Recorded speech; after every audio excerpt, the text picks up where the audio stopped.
What's up, guys? We are laying down because I just got off an hour-long call. I'm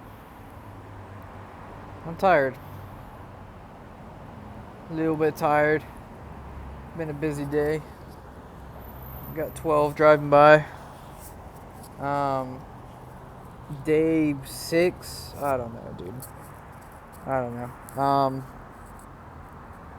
I saw a story from my friend John Cardis this morning. He said he closed $380,000 in sales. I don't know if that's his business or if that's he's closing for an offer or what even he's selling. But he said no pressure, no objection handling, no sales tactics, without being pushy. Just having a heart to serve people. And he said most of the sales, something along these lines, I'm paraphrasing, he said most of the sales tactics are manipulation, and it's not truly with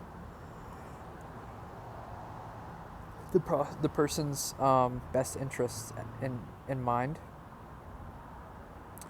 And when you truly put the person first and really care about them, and you have an offer, like a product you actually believe in and it's actually going to help people,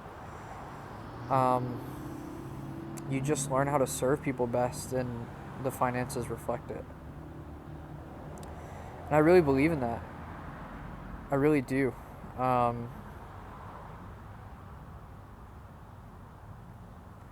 a lady call yesterday. She wanted her home cleaned, and we weren't able to do it same day. She really wanted someone same day, so she went with another option. But I was like, hey, anything you need, whatever we can help you with, she just moved here from Virginia. Whatever we can help you with, please let me know. And followed up with her, just kind of checked in on her to see how she was doing. And then she's like, I really could use help packing, unpacking and organizing things. And so, me and a friend went out today to go help her unpack. Help her unpack and organize things. And it was a job, instead of cleaning, it was that. But it's really about caring about people. I just talked to another guy and just that was an hour-long phone call I was in, just talking to him, seeing how we can help him out if we're the best fit for him. And then he just casually drops a bomb. It's funny, actually. I picked up the phone and he said, hey, is this house cleaning? And I said, yeah. He said, yeah, man, I just want to know how much you guys would charge. I said, yeah, man, it'll be $1,000. First 5 seconds of the phone call, it'll be $1,000. Wow. Yeah, man, we actually bring lasagna to the clean, too. It's a premium service. That's how the call started. And then it went for an hour because he just dropped a bombshell 5 minutes in that he owned a house cleaning company for 6 years and sold it. Yeah, and now he's in different business. Then we talked about his different business, and then he's talking about how you can offer insurance to subcontractors. He does insurance for small businesses specifically because he wished he had it in his own at the time. And he'd been in HR for 15 years and had never heard of this. But usually by insurance, you go through your employer, who's going to give a bit of a contribution to the insurance plan that they're helping provide. Or the other one is you get your own insurance. You got to go to the marketplace, and you're going to have, of course, high rates. I said there's another option, and that's just talked about that, lower coverage. But and they talked about health share. I didn't even know that was a thing. Strange. It's a Christian thing. It's everybody apparently pulls money together.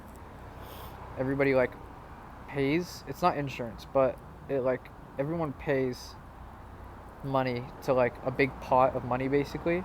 And then when someone needs something, then of course they determine what they're gonna cover. The thing is that being a Christian service, they won't cover certain things. They won't cover, I'm not going to say some of the words here, but you can imagine what things a Christian insurance policy that isn't actually insurance. It's Yeah, you can imagine what things they would not cover, right? And also the people that are contributing to that pool, they feel comfortable because they're not, they themselves, their money is not contributing to someone else pulling for that kind of an operation. So yeah, it was just, I don't know, interesting. But I just got to talk to him, man, and get to pray for his kid, and yeah, it's cool. It's a cool day. It's cool.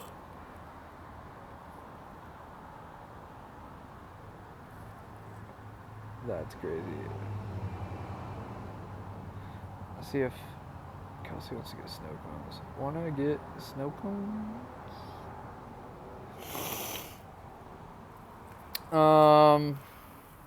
Had a rough clean today. I don't know. I don't even need to, like, my natural mode is to go into business mode because I'm just like the world I'm living in right now.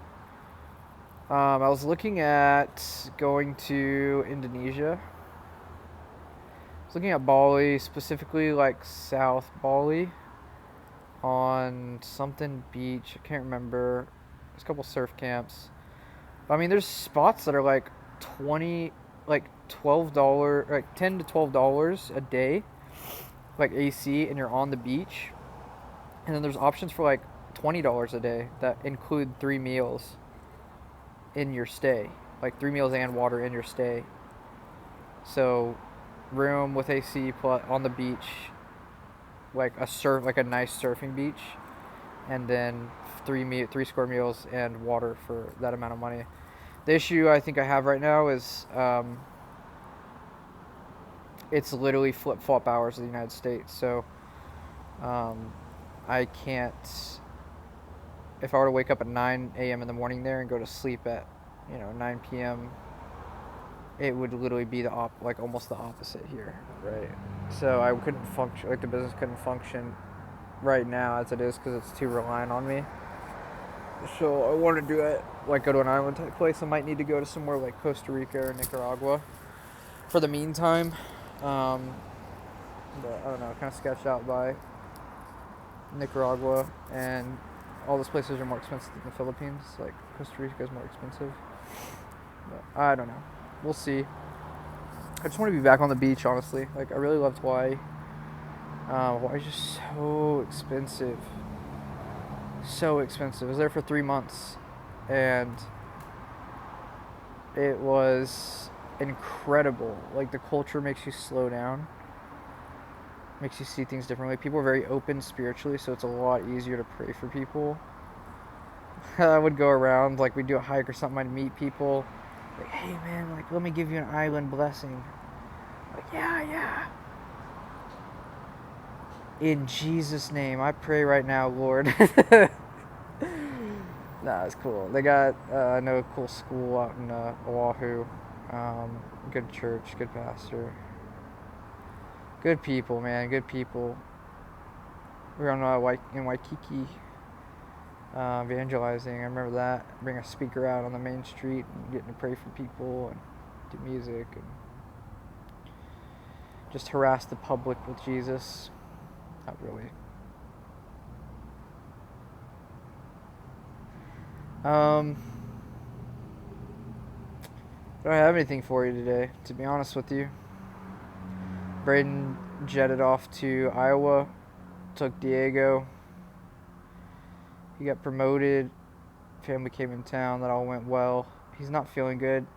He's got some health stuff going on. So as much as I'm so excited to just like, boom, let's go, like, can't do it quite yet. I'm really excited to document the journey. I don't know what the future looks like, honestly. I really don't.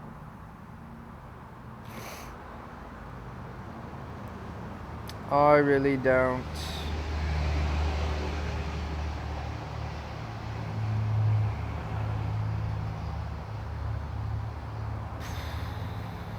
These clouds are pretty.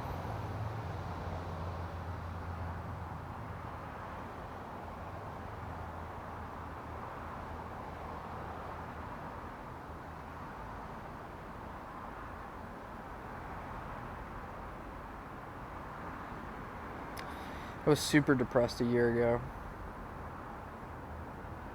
Like, I was in a pretty low spot, pretty sucky spot.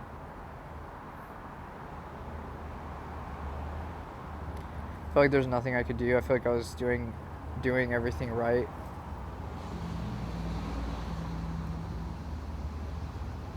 Going to ministry school.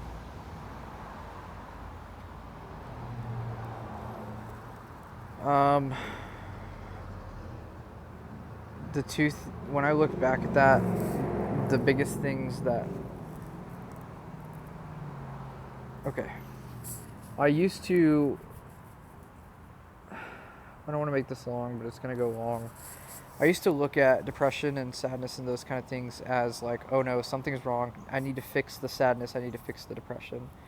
And it would be as silly as like the tree, the fruit of a tree being like something's wrong with the fruit that's coming from the tree, and me trying to dissect what's going on with the fruit. Like the fruit is like not the problem; it's an indicator of the problem, like the disease in the tree. And so I used to I would look and go, why am I have this disease? Like, why am I depressed? Why am I so anxious? Why this? And I look at this fruit and like try to figure out with this fruit, when the reality is that you shouldn't be trying to figure out what's wrong with the fruit, because it's not about the fruit, it's what's wrong with the tree. This is just an indicator. And so I used to try to solve for depression when really depression is not what you're trying to solve for. Depression is an indicator of there being a deeper problem.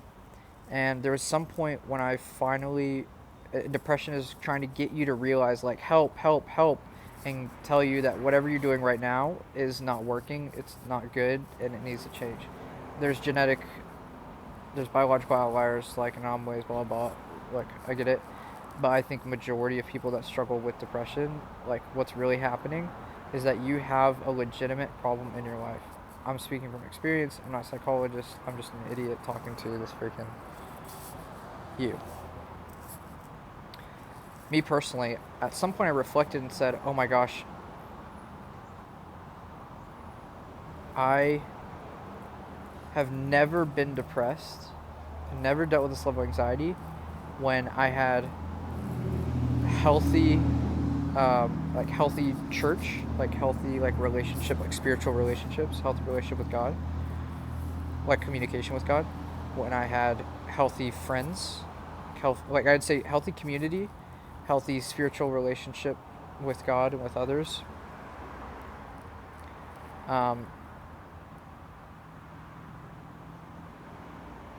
Like work, and I was working hard and working often towards something that was meaningful. And just like health of like my body and like food and like sleep. So like when I had like, I've never had depression or anxiety when I had my sleep right, when I had my food right, and my like food, water, and sleep. Like I wasn't poisoning myself with the food I was eating, and I was eating enough food, enough water, and getting enough sleep, consistent sleep. When I had that down, and then when I had healthy community around me, and I had work like that, it was valuable work to do, and I felt like I was developing myself and my future and career wise, and it was just valuable, good work, and I was working hard, not just a little work here and there, but like work to do. And of course, like communication with God. Every single time I've had all, say, 4 of those things, I have been solid. Like, life was peak. So, it just like, I don't know, it just hit me of like, I'm missing work. And I was messing with, like, my sleep was getting screwed up. And I moved away from the people that I was really close with to go to this ministry school where honestly there was a lot of fake bleh. And people weren't real, and there was ministry school is weird. Ministry school is weird. The one I went to and the time that I went and the people I was around, it's weird. I was talking to God, I was like obsessive. That's the other thing too, is like I was obsessive with God, like obsessive with the spiritual everything. And God didn't make Adam and Eve to sit in the garden and like obsess over God, like obsess over the spiritual realm. Like, and that's like what I was doing. It was so strange. So anyways, When I've been in bad situations in my life where I'm dealing with sin, or I'm or, like not around people, like I don't know, I've always had issues, but then I've come to learn that I appreciate those issues, and I appreciate, like, not appreciate the issues, I'd appreciate the fact that I was depressed or I was sad during that time. Because imagine you're like, imagine you're smoking weed, imagine you're, um, dang, hopefully YouTube is fine with that.